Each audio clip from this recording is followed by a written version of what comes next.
আসসালামু আলাইকুম everyone, welcome back to my channel Munni cookings and বেকিংসে। তো আমার আজকের রেসিপি কাঁচাগোল্লা বা প্রাণহরা মিষ্টি। এটা সাধারণত খুবই অল্প উপকরণ দিয়ে ঘরে যে কোনো সময় তৈরি করে নেওয়া যায়। তো আমি আজকে আপনাদের সঙ্গে এই রেসিপিটাই শেয়ার করব, খুবই অল্প উপকরণ দিয়ে ঘরে থাকা কিভাবে তৈরি করে নেবেন এই কাঁচাগোল্লা। তো চলুন দেখে নেওয়া যাক। তো ফার্স্টে আমি এখানে 1 লিটারের একটু কম গরুর দুধ নিয়েছি। আমি এটাকে চুলায় বসিয়ে দিয়েছি। আর এখানে আমি রাঁধুনি হোয়াইট ভিনেগারটা ব্যবহার করব ছানা তৈরি করার জন্য। তো আপনারা কিন্তু চাইলে লেবুর রসও দিয়ে দিতে পারেন। তো আমি এখানে হোয়াইট ভিনেগারটা দিয়ে দিয়েছি প্রথমে 1 কাপ পরিমাণ। তো আমি কিন্তু এবার অনবরত নাড়তে থাকছি, অবশ্যই অনবরত নাড়তে হবে, না হলে কিন্তু তলায় লেগে যাওয়ার একটা চান্স থাকে। তো তারপরে আমি আর একটু হোয়াইট ভিনেগার দিয়ে দিব, আমি 2 বারে দিয়ে দিয়েছি। তো দেখুন এবারে কিন্তু পুরো ছানাটা তৈরি হয়ে যাবে।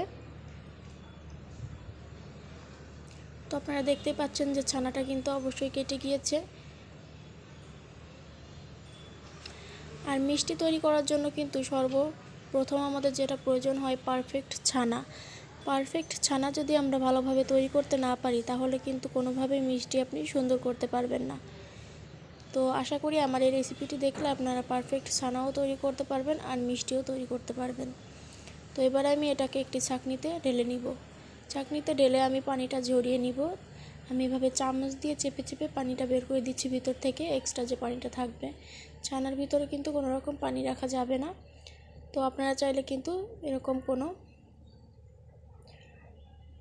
ন্যাকড়া বা তোয়ালেতে নিয়ে কিন্তু আধা ঘন্টার জন্য ঝুলিয়ে রাখতে পারেন।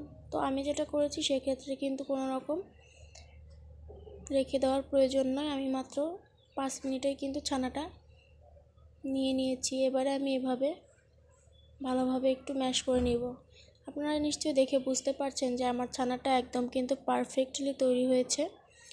তো এ পর্যায়ে আমি যেটা করব, আমি ছানাটাকে ভালোভাবে ডলে ডলে একটু মিশিয়ে নিব।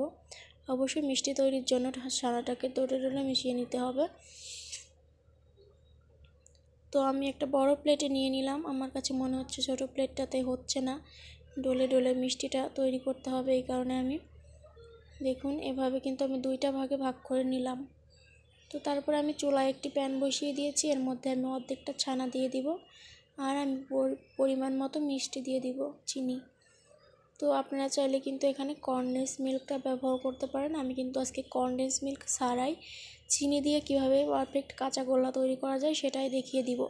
সবসময় কিন্তু আমাদের হাতের কাছে কনডেন্স মিল্ক থাকে না, চিনিটা সবসময় সবার ঘরেই থাকে। বাচ্চারা যখন বায়না করে তখন কিন্তু এভাবে মিষ্টিগুলো তৈরি করে দেওয়া যায়।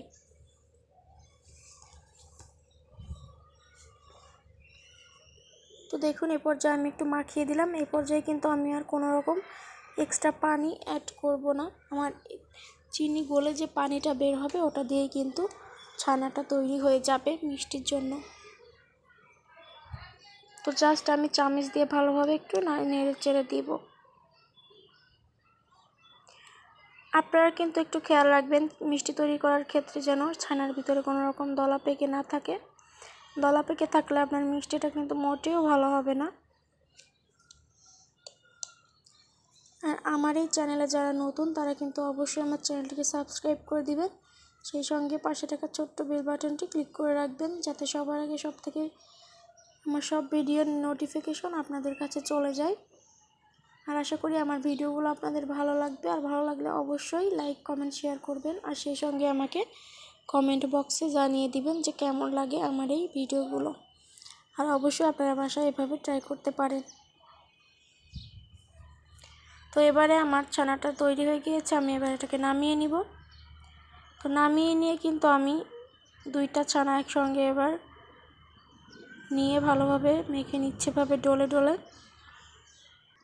আপনারা অবশ্যই একটু সময় নিয়ে কাজটা করবেন, না হলে কিন্তু মিষ্টিটা সুন্দর হবে না। এই সময় দেখবেন ছানার ভিতরে যেন কোনো রকম দলা টলা পেকে না থাকে, একদম স্মুথ একটা ছানা তৈরি করতে হবে।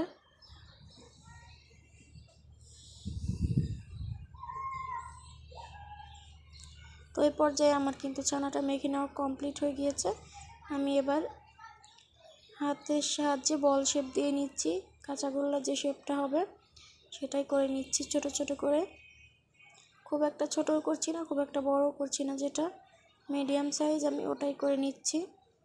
আর এই কাঁচাগোল্লাগুলো কিন্তু এরকমই সাইজ হয়।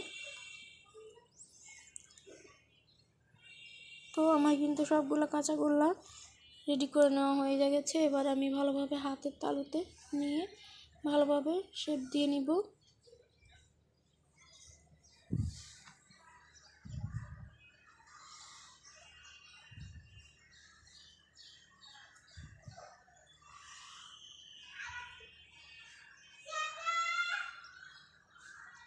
তো দেখুন, আপনারা কিন্তু এভাবে তৈরি করে নেবেন প্রত্যেকটা কাঁচাগোল্লা মিষ্টি। তো আমি কিন্তু আজকে একদমই ঘরোয়া উপায়ে আর সহজভাবে দেখিয়েছি রেসিপিটি।